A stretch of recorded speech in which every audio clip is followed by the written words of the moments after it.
Hi and welcome to Outwell. Here I'm going to talk you through our awning conversion kits for our Willflake 5 and our Willflake 7 tents from our classic collection. These are designed to transform the open-fronted tents into fully closed awnings using zip-on doors and a toggle-in ground sheet. So the doors themselves are made from the exact same materials that you'll find on the tent. So this is our Autex Airtex material here, and this is a 65% cotton, 35% polyester, so very good quality.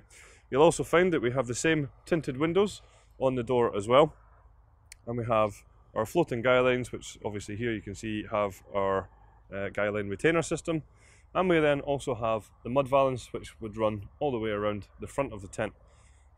The ground sheet is again the exact same type of ground sheet that you'll find within the tents themselves. So this is a tarpaulin PVC coated ground sheet, so very, very heavy duty, and it has a minimum hydrostatic head of 10,000 millimeters. And as I mentioned, it toggles into position, coming up at the edges, so giving you a little bit better protection in here as well. So there we have our awning conversion kits for our Willflake 5 and Willflake 7. Thanks very much for watching.